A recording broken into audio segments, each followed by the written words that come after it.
Buenas tardes, Ricardo. Buenas tardes, Roberto. Un gusto. ¿Quién tenés preparado hoy para contarnos y deleitarnos con tus escritos? Bueno, al azar, y quizá porque tú en un correo nombraste a quien fue uno de mis maestros, a Roberto Ibáñez, quizá pudiera empezar con una anécdota sobre él, si te parece, porque es relativa a un tiempo o una época y sintomática de un conjunto de cosas. Dale. Mira, recuerdo bien, seguramente el año 1972, en que trabajábamos en la Facultad de Humanidades, en la cátedra de Roberto Ibáñez, donde semanalmente encaraba un curso. Por aquel tiempo había tomado como centro significativo en el panorama latinoamericano e hispanoamericano de las letras a la figura de Rubén Darío. Y esa noche había estudiado de prosas profanas uno de los textos más ricos, más complejos de Rubén Darío, que es Canto de la Sangre. Y don Roberto había procedido a un análisis sensible de acuerdo a su modalidad metodológica que la enseñaba a través de una aplicación de la misma prolija, argumentada, fundamentada. Bueno, y había señalado algunas cosas muy complejas, muy profundas. Rubén Darío en Canto de la Sangre compone 7 estrofas que son cuartetos que empiezan, dijera Ibáñez, con una anáfora o un pregón lírico que dicen: sangre de Abel, clarín de las batallas, sangre de Cristo, el órgano sonoro, sangre de los martirios, el salterio, sangre que vierte el cazador, el cuerno, oh sangre de las vírgenes, la lira, sangre que la ley vierte, sangre de los suicidas, organillo, etc. Bueno, este conjunto de factores y de imágenes están mostrando en la inspiración de Rubén Darío una progresión respecto del tema, y los versos, que tienen diferentes métricas, diferentes medidas y articulaciones sonoras, van orquestando un tema rico y verdaderamente complejo. Bueno, salimos todos deslumbrados, como siempre, porque como buen maestro era parco, de poca palabra fácil y por tanto riguroso en sus juicios. Tenía mucha autocrítica y por tanto no iba a preguntar a sus alumnos cómo había estado. Aquello quedaba en su conciencia. Lo cierto es que él tenía la generosidad de alcanzarme a un liceo nocturno en el que yo trabajaba, en su auto Austin, como decimos aquí en el Río de la Plata. Había 2 modelos, uno pequeño y un sedán más grande, más cómodo. Él tenía uno de los grandes y cómodos. Y por la calle Mercedes hacia el Cordón empezó el auto a tener unas fallas importantes, unos corcovos, unos ruidos raros, y Roberto Ibáñez a desesperarse. Entonces, como aquello marchaba cada vez más ruidoso, optó por dejar Mercedes y tomar Arenal Grande hacia arriba. No sé por qué lo hizo. Y yo dije, don Roberto, si usted para el auto y abre el capó, yo miro y probablemente yo sepa qué es lo que le pasa al coche.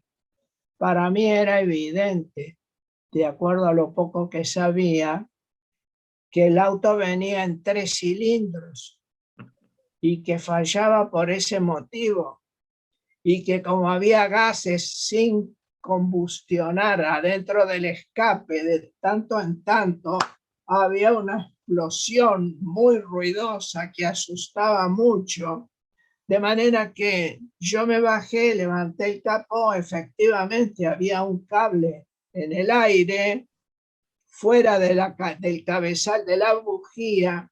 Yo le apreté el capuchón de latón o de metal, le apreté un poco el capuchón con los dientes, lo volví a colocar en la bujía y le dije, don Roberto, encienda el auto. Y encendió como nuevo. Para él aquello fue un milagro. No podía creer que yo supiera de mecánica y que hubiera arreglado aquel auto que para él tenía un daño enorme, tremendo, y para mí había sido una operación muy rápida y muy fácil, pero para él detrás del capó había quedado el misterio intacto, por lo cual yo hacía oportunos silencios para incrementar, digamos así, mi autoridad mecánica. Bueno, y yo cuento esto por la complejidad de los asuntos implicados, por la conducta de don Roberto, un hombre de una nobleza extraordinaria, muy tímido, en mi opinión, y por lo tanto asustaba a mucha gente, pero asustaba no por la timidez, sino fundamentalmente por la rigurosidad de sus juicios, que eran por lo común implacables por ser precisos, ¿no? En una oportunidad yo estaba a cargo del aula, tenía que desarrollar un tema y en la situación de umbral, de desafío, de complejidad, hablando creo que de Rodó y de algunos de sus escritos, dije al pasar, movido, digo, fundamentalmente por los nervios, dije digresión. Y don Roberto interrumpió la clase y dijo, un momento, el profesor se equivocó, es digresión. No perdonaba una S por demás o por faltante. Bueno, lo que fue una lección dura para mí, ejemplarizante también, y un episodio cotidiano del tráfico comunicacional de un aula. De modo que así lo recordé estas horas previas a nuestra entrevista, y al mismo tiempo lo recordé como orador en los actos en los que le tocaba participar en el Paraninfo de la República, de la universidad. No había quien le alcanzara, no había quien le superara en la profundidad de su apreciación, de sus juicios. Tenía sin duda la experiencia parlamentaria, porque había sido representante nacional por el Partido Socialista y por lo tanto un orador de fuste y de fundamento, de utopías y de proyectos, de conciencia y de fundamentos conceptuales muy sólidos, pero de cualquier manera él hacía gala de un lenguaje rico, matizado, profundo, conocedor, y tenía rasgos indudables de persona sabia. Recordaré únicamente lo que tiene relación con la poesía, ya que en otro orden, el de la crítica, el de la investigación literaria, me podría conducir a una disertación sin mayor interés. Yo empecé tempranamente con un libro, Olas, que llamé luego un borrador de infancia. Tenía al publicarlo 17 años. Enseguida, 2 o 3 años después, di un libro de adolescencia titulado La danza de los horizontes, ya más personal, con una voz que empezaba, creo, a definirse. Más tarde, tras un largo silencio, publiqué Mitología de la sangre. Por último, La frontera, y en estos momentos preparo con destino a México una edición de mis poesías. Una edición de mis poesías que comprenderá los poemas de Mitología de la sangre que he refundido en su mayor parte, los poemas de La frontera y muchos inéditos. Bien, esto así como cosa momentánea, se me viene a la imagen el rostro y la palabra de Esther de Cáceres, de Francisco Espínola, por ejemplo, de Isaac Ganón, de Eugenio Petit Muñoz, de figuras de aquel tiempo en Facultad de Humanidades. Roberto Ibáñez había sido fundador de la Cátedra de Literatura Nacional. Sí, había estado en el proceso institucional en que se organizó la facultad por áreas e integró durante muchos periodos el consejo de la facultad, el consejo directivo de la facultad, de manera que había tenido una participación directa y tenía además la autoridad de venir del trabajo del Instituto de Archivos e Investigaciones Literarias, cuya sede hasta hoy continúa en la Biblioteca Nacional. Allí tuvo un papel protagónico. ¿Y cuáles eran los autores que lo hacían investigar? ¿A dónde dedicó su trabajo de investigación? Mira, lo dedicó fundamentalmente a los autores fundacionales de la literatura y la cultura uruguaya. De manera que dirigió su potencia y su afán investigativo a las figuras y a la obra de Rodó, de Julio Herrera y Reisig, de Florencio Sánchez, en gran parte de Delmira Agustini, de María Eugenia Baferreira, por citar algunos de los principales. ¿Y vos fuiste elegido como adjunto en su cátedra? Sí, yo era colaborador honorario de su cátedra. A propuesta de él y del staff de la cátedra, fue una resolución del Consejo de la Facultad. Así actué hasta el empuje de la dictadura en el 73, en que todos fuimos borrados. En mi caso ni siquiera me destituyeron. Me dijeron indirectamente: usted no existe, no vale la pena destituirlo. Nunca recibí destitución ni confirmación, nada, estaba fuera del universo posible. Bueno, Roberto Ibáñez burlaba aquella situación y se dolía mucho por ella, ¿no? Porque había escrito: convendría incorporar al profesor Ricardo Pallares a los cuadros regulares con la debida retribución para tener el concurso de su fina sensibilidad y etcétera. Y allí daba 2 o 3 razones que ahora no recuerdo. Bien. Pero ese cargo honorario después te sirvió de mérito para alguna cosa después.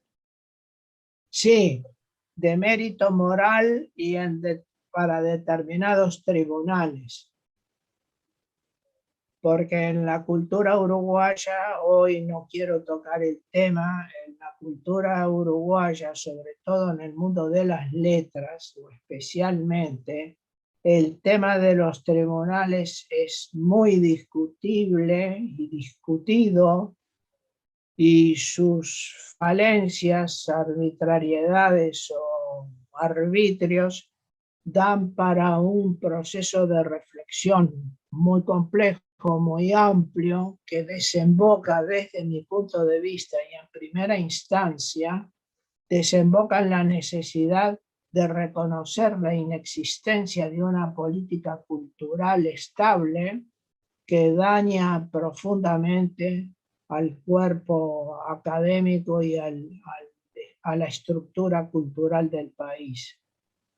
Hubo hace unas décadas atrás unos intentos de configuración o de definición, pero insuficientes. El hecho de que no haya una circulación asegurada de los libros nacionales y un debate capaz de producir conocimiento en torno de ellos, testimonia la circunstancia de que es una situación verdaderamente carenciada, sin negar el contexto.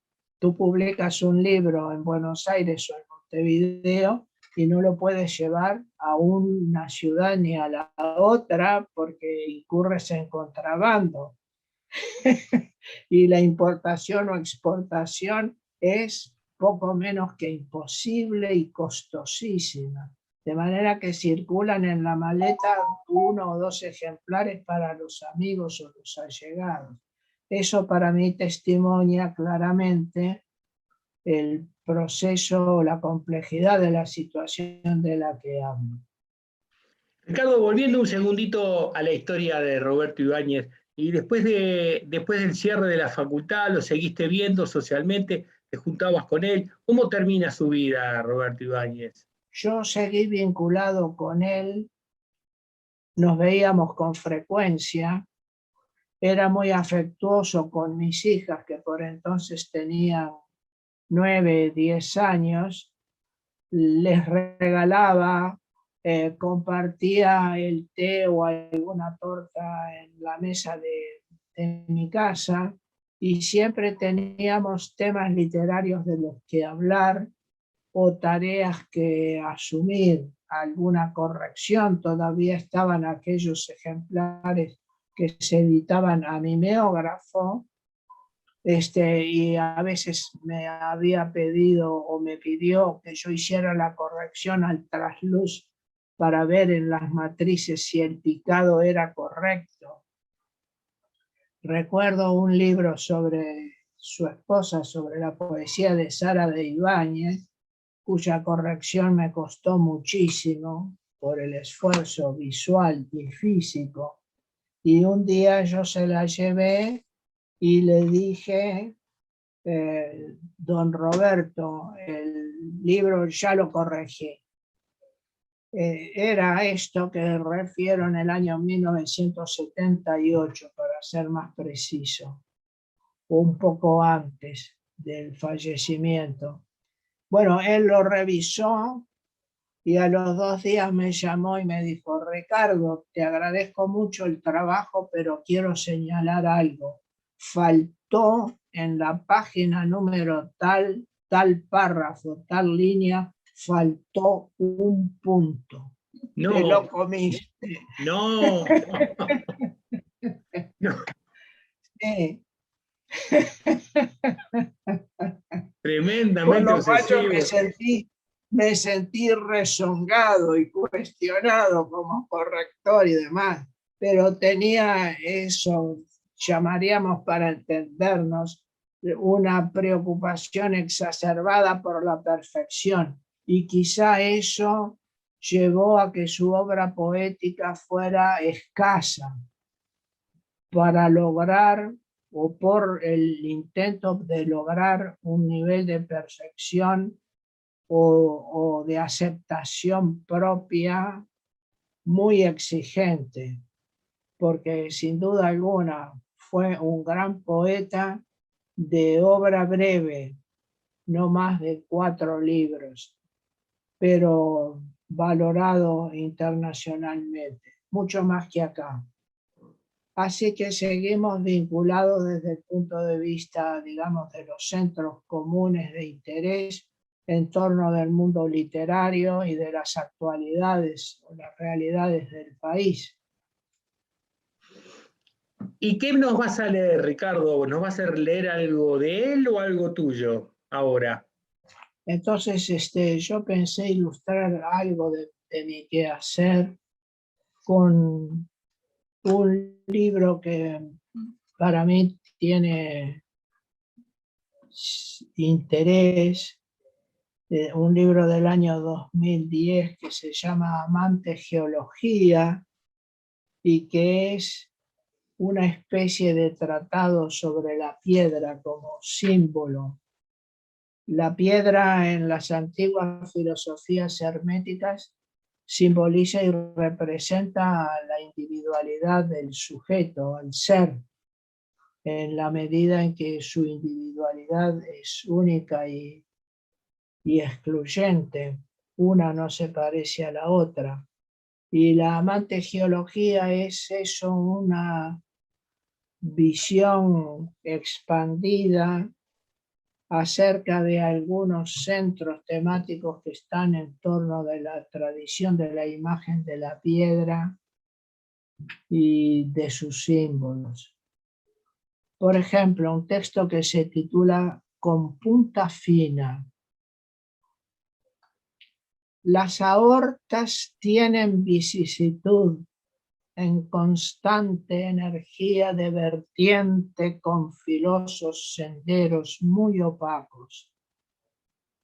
En las aortas que pujan y llevan voces en deriva hasta aquel fondo, viene una claridad en punta fina con tierras que se cuecen maridadas. En filosos senderitos a oscuras, con una intermitencia de vertiente, sobre ónices esmerados se fragua esta punta que escribe en las arenas. Bueno, con punta fina, es la punta del lápiz, la punta Buenísimo. de la escritura. Una belleza, Ricardo. Piedra entre las piedras. Bueno. Uno que quiere ser dos. Un pájaro que canta en el olvido, cantando es agua clara en la sombrita, negro enjambre de sueños en la roca, razón de las nubes y de un latido. Un pájaro que canta en el olvido, en el alto son de a dos, va y reanuda.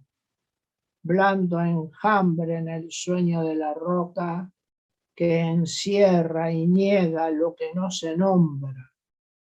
Laguna en el mar y río en la espera, luz de transparente espina y a veces la llaga que escribe invisible y a oscuras.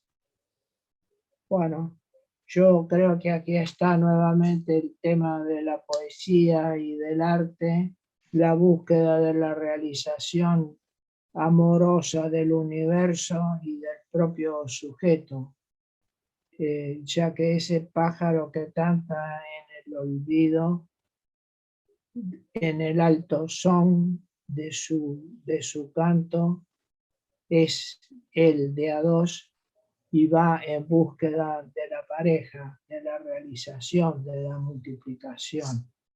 En fin, no sé cómo estamos de tiempo, si tú quieres preguntar algo más para evitar mi...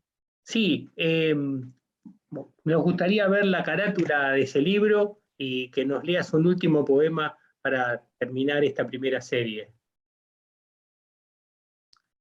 Amante Geología, ahí está. Ahí tenemos ahí tenemos el libro en la mano de Ricardo. Para terminar, ¿nos lees un último poema de allí?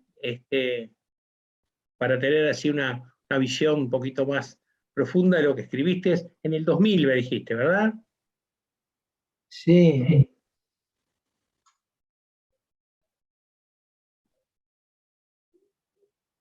Vamos a ver. Quizá a lo mejor sea al azar. Dale. Ausente.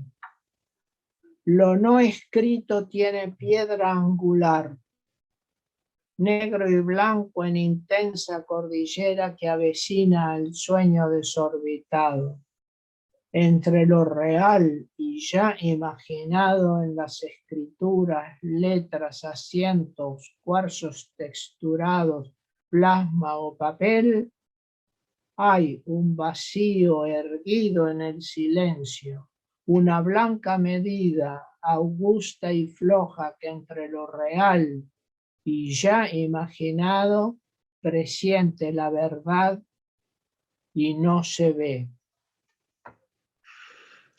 Ricardo Pallares, ha sido un enorme gusto iniciar este ciclo de anécdotas y poemas de Pallares contigo. Nos vemos el martes que viene.